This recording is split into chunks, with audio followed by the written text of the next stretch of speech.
Hello, brothers. It is good to be with you. Brother Hector gave me the kind invitation to address you through this format.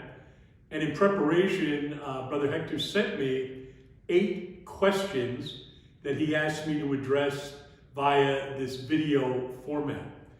I intend to answer those questions as best I can and to give some simple responses to what my experience has been in the United States at 2 Franciscan institutions of higher learning. Before I get to my prepared remarks, I would like to direct your attention to resources that I sent through email to Brother Hector. The first resource is a very significant document, the Franciscan Management of Finances. This document was drafted in 2014, originally by the Justice and Peace and Integrity of Creation Committee that works in the Curia. It was so well done that when they presented it to the General Administration embraced the document as its own and made it available to friars throughout the world. This document has been used in our province at Holy Name here in the United States, and it has been used especially in our colleges and university in order to help us understand some of the questions that you have put forth. So I direct your attention to that resource and hold that it is very valuable for the principles and the values that should be part and parcel of our discussion. A second group of resources that I sent are 6 documents that come from the experience of both St. Bonaventure's University and Siena College. So I have sent you the mission statement of both colleges. I have sent you the sponsorship agreement between Holy Name Province, St. Bonaventure University, and another document between Holy Name Province and Siena College. Both of those are key to understanding the relationship between the province and each one of the colleges. And finally, I sent you documents that deal with the articulation of Franciscan values in our institutions. So before responding to your questions, I would now like to share with you a very special prayer. And so, brothers, let us pray. Most high, glorious God, we praise you and we thank you for the many good people and blessings you have bestowed upon our Franciscan colleges since the time of their beginning. We ask today that your spirit of truth and goodness might enlighten us as we embrace the opportunities and the challenges of this day, and give us true faith, certain hope, and perfect charity, sense, and knowledge, O Holy One, as we seek to carry forward the mission of our Franciscan colleges. Amen. You will recognize that prayer uses features of the prayer before the crucifix that our Father Francis drafted many years ago. And the 2 features that we combine that are most important are the mission and the concept of mission, the mission of the colleges, along with certain values of truth and honesty and beauty and goodness. That it is values and mission that will guide our Franciscan colleges and universities. So, brothers, now we move to your questions. Question number 1. What role does St. Bonaventure University or Siena College play among the several ministries of the province? And what does the province expect from these ministries? What is the relationship between the province and the university in order to ensure that it belongs to the province? To the first part of that question, Holy Name Province now has approximately 20 ministries or fraternities in mission that we are responsible to staff.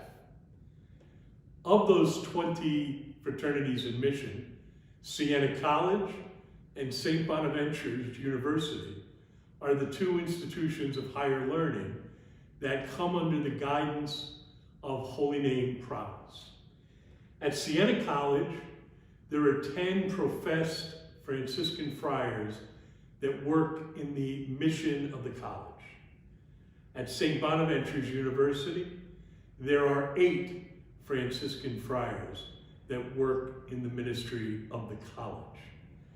These friars come together and they form fraternities in 2 different parts of New York State. They are separated by several hundred miles, but they form 2 independent fraternities supporting the mission of their respective colleges. They all come under the direction as friars of the province of the Holy Name. Holy Name Province serves as the sponsor of both of these institutions of higher learning. Holy Name Province does not legally own and or direct the workings of either of the universities. Rather, we use the term sponsor. We provide the inspiration for the mission. We are the original founders of the universities, but we in history have given them to independent boards of trustees. The boards of trustees are made up of lay people and of some friars, but it is the board of each college that owns and directs and is legally responsible for the actions of each college. Again, neither one of these colleges or universities are under the direct control of Holy Name Province. They are independent. Number 2, what are the features that would differentiate the Franciscan University from other universities? What should be its value proposition? Please tell us about the way you teach Franciscan thought at different levels and the way you bring out the Franciscan identity to your students. At each one of our institutions, the most significant feature of our Franciscan identity is expressed in the mission of each one of the college. This is more than just words on a page. These words encompass value and purpose and direction that we believe in and that we try to inculcate or to teach to all members of the college community, beginning with the administration, the faculty, the students, the alumni, the employees. All that are associated with our colleges are called to advance the mission. The mission in each institution makes it crystal clear that we are founded in the vision of St. Francis and St. Clare, and that as Franciscans, we differentiate ourselves by the values we purport and the way we teach, and hopefully by the way we live. So the mission is our distinctive feature. We teach this in both the curriculum, but more importantly, we teach it by example. It is by the words we speak, the actions we perform, and the manner in which we try to invite our students to embrace the vision of St. Francis. This is the way we differentiate ourselves and see that our mission is unique. To our third question, how can the work of JPIC be carried out in the university? The principal way that we try to take the whole body of JPIC teaching is to have it as a regular part of our curriculum. And so in both schools, in the ordinary curriculum, there are courses that are taught in Catholic social thought, Franciscan peace and justice, and various courses that take up the themes of ecological justice, calls for peace throughout the world, and they are studied within the respective disciplines of religious studies, theology, politics, history, economics, science. They are taught within those disciplines in a variety of different ways. And so the JPIC agenda is embodied within the curriculum. This is one of the strongest ways in which we try and purport the teachings. But there's a second way at both universities that we use, and that is through the development of specific centers where we invite our students to volunteer on different acts that will be of direct service to sisters and brothers who are in need. This is done locally in both institutions in their respective neighborhoods, but it is also done nationally and internationally. And so it is common in both St. Bonaventure's and Siena College, through the centers of Franciscan service and advocacy, to have students volunteer at such things as homeless shelters, food pantries, and then to visit nationally different works where our friars are engaged in the same activities, and also to go internationally and to be able to assist in mission efforts, in medical missions that will help people in need. These centers came into existence approximately 30 years ago by a grant from Holy Name Province of $500,000 30 years ago. And those now are endowed centers that have directors and that work on a daily basis with our students to make sure that the JPIC agenda is ever present on our campuses and on the minds of our students. So that becomes a second way in which the JPIC agenda is advanced. The third way is through campus ministry. And campus ministry serving the spiritual needs of the students through our evangelical efforts, through preaching, through acts of charity on the campus, in our liturgies with our students, to bring forth always the call to serve. And it is through our campus ministry that other students enter into service projects in the local area, nationally, and internationally. So that is a third way in which the agenda is advanced. A fourth way that is newly developing is to join efforts between both St. Bonaventure's and Siena College to advance Pope Francis's encyclical Laudato Si. And we are looking to form joint study groups. We are looking to form projects between both colleges that will advance the agenda of Laudato Si.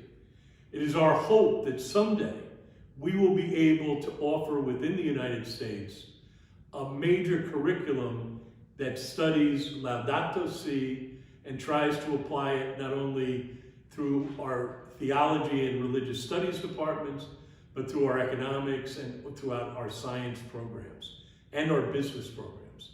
So that is a process in work, but it is one that we're very proud and eager to see come to fruition. Number 4, how should the social engagement of the university within the university people itself be advanced? And here I have interpreted your question to mean, how do you get the university community involved in the Franciscan mission? There is one simple word that I will use, and it is called orientation.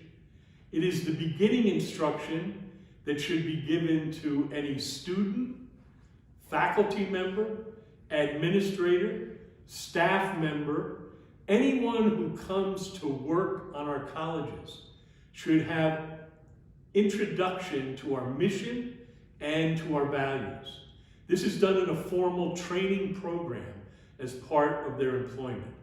And so that orientation is one of the key ways in which we take the mission.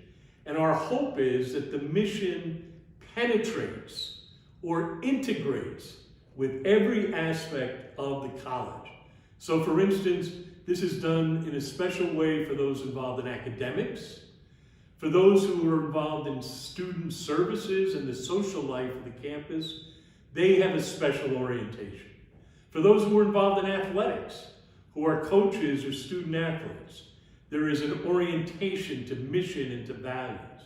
And for those who come in as staff members, even those who have the jobs that perhaps people think are insignificant, they too, these people are always part of our mission. They are our sisters and brothers, and we need their example and their insight. Orientation is the manner in which we achieve integration. The fifth question, how does the Franciscan province guide and direct the work of the universities? What role do the friars play in directing it? What strategic control policies exist between the province and the university for transparent administrative and financial management? The simple answer to this very good question is that Holy Name Province does not direct the management and or the oversight of St. Bonaventure University or of Siena College. As I mentioned to you earlier, that is the role of the Board of Trustees. So Holy Name Province has no direct responsibility for oversight. And so we do not direct, we do not control, we do not operate in such a way where myself as the provincial has direct influence on what takes place. However, as provincial, I join with several other friars and I am part of the Board of Trustees of both colleges. And so in a collaborative and a cooperative partnership, I am able to share with my lay colleagues what the friars believe and our hope-for outcome. Most of the time, I can assure you that the values we purport and the solutions we propose are supported by our colleagues on the board. But they have no legal and or moral obligation to do so. We believe in the independence of both of the schools and the independence of the board. Both boards look to Holy Name Province as not only the sponsor, but the revered founder of the mission of each of the college. And I believe that that relationship has strengthened us and it has put us in a manner that we are able to be faithful to a mission and now to serve a broader population. Number 6, how do the governing structures of the university work? Should the friars assume leadership positions? Are they dedicated to academic work or only to evangelization? How the friars work together in higher education and integrate academics with evangelization. So the governing structure of both of the colleges is simply this. There is a board of trustees, there is an administrative unit that is composed of a president, a presidential cabinet, and a position we call either a provost and or a vice president of academic affairs. These are the chief ways in which we manage the function of our colleges. Beneath the administrative unit, or I should say not beneath it, alongside it, is the faculty. The faculty is responsible for the curriculum. The administration is responsible for the running of the university. Beneath those two tiers are the student body, which also has an influence on curriculum and on the administrative function. And then beneath that is the wider community made up of alumni, made up of employees, and made up of friends and neighbors in the wider Siena and St. Bonaventure community. So that is our administrative structure.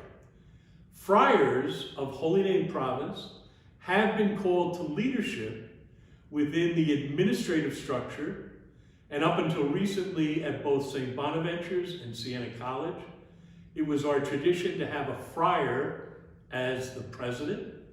We have also had friars serve as administrative officers, either as the provost, the vice president of academic affairs, or to serve on what is called the presidential cabinet.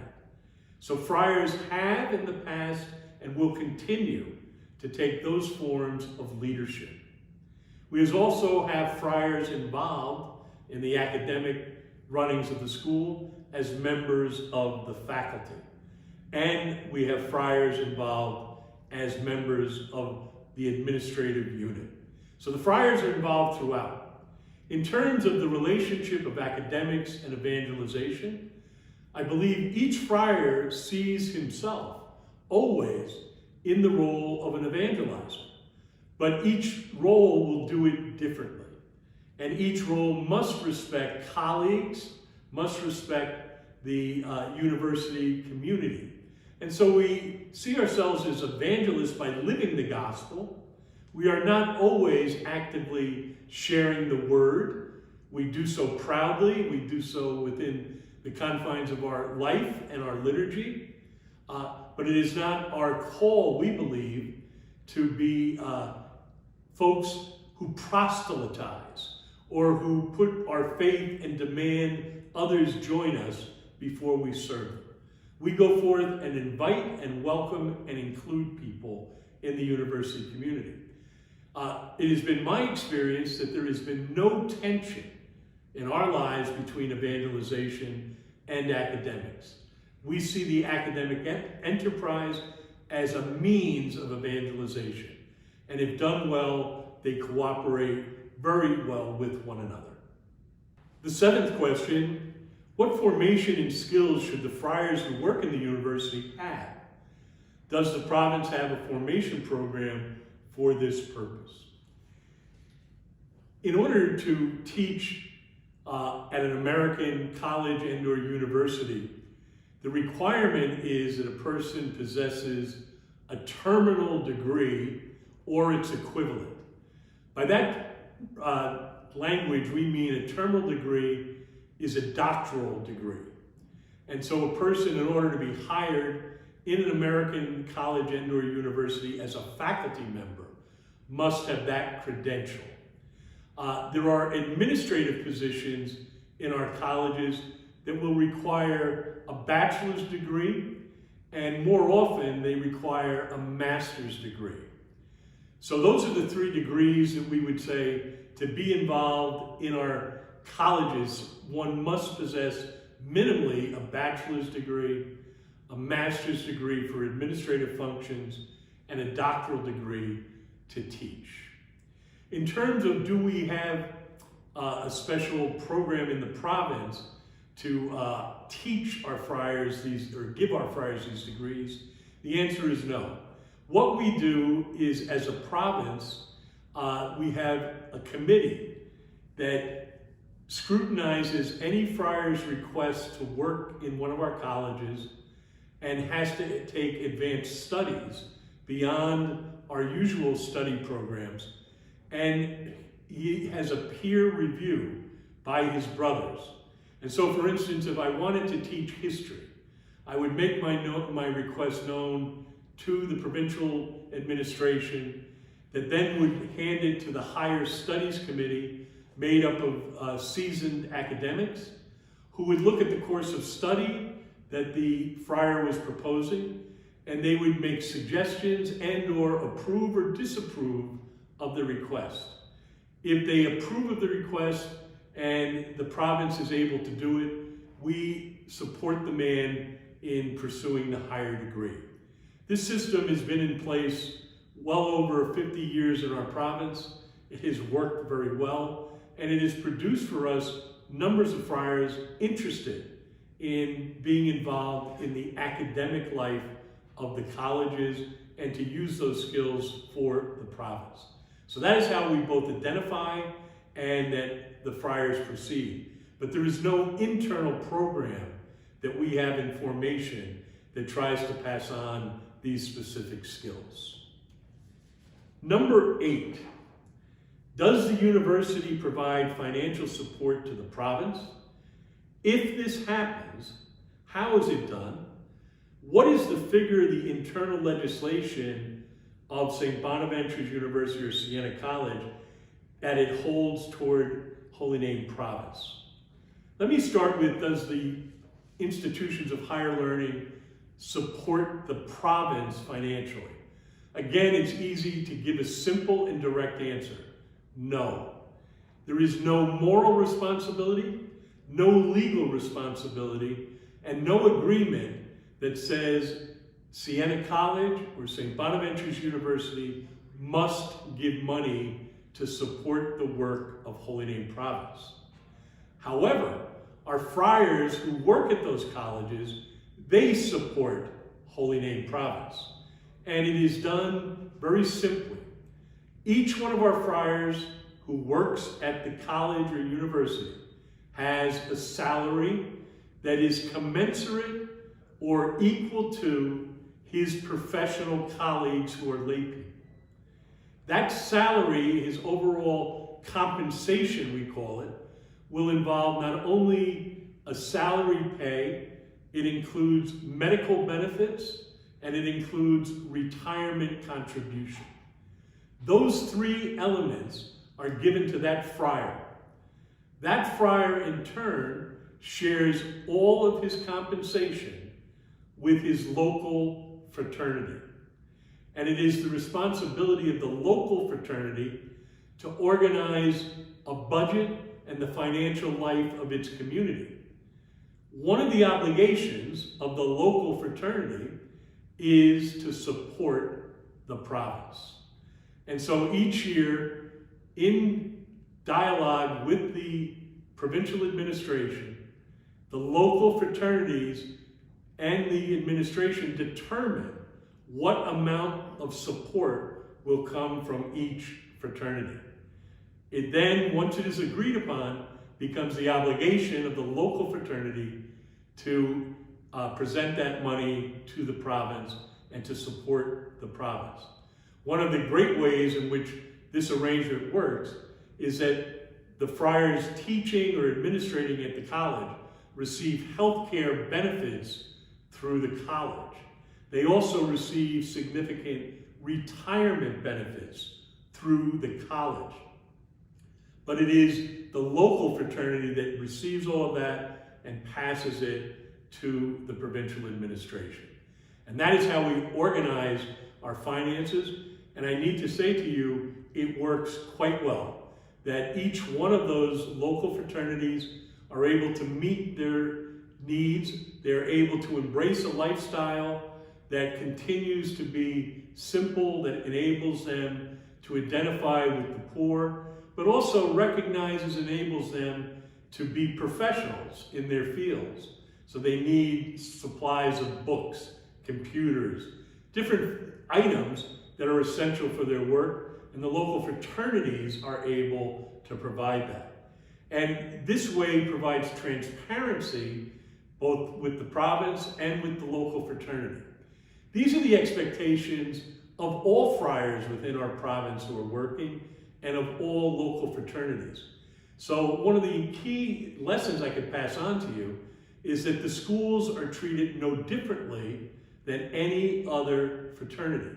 The expectations upon them remain the same, and that the friars should live their life fully and know that they are actively supporting the province. And I believe, as I shared with you in a mailing, the pamphlet on the management of finances in the Franciscan community, or the Franciscan management of finances, it's a key document that I highly recommend local fraternities at the universities should discuss and embrace the principles of transparency and honesty, and that within that booklet, they will see their connection to the wider province, and hopefully they will be able to contribute what is their due share to the life of the province. So brothers, those are the 8 questions and my attempt to respond to those questions. I apologize that I am unable to address you in your own language and to provide greater clarity, but I do welcome a follow-up. As I mentioned to Brother Hector, perhaps down the road we would be able to set up some type of web conference where we could enter into a shared dialogue, and that based upon these responses, you could follow up with other questions and we could see where we can take this. I do want to thank you for the invitation. It was a good opportunity for me to review, and I hope these simple remarks are somewhat helpful to you.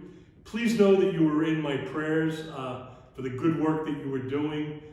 We know of it here in the United States, that the good work of San Bonaventura University, the 4 campuses that you have, the influence that you have on so many young people is profound. And we are grateful for your example, and there's much we can learn from you. So God bless you, and especially during this time when we are all caught a bit in the grips of the virus, stay well, be under God's protection, and Pax et Bonum.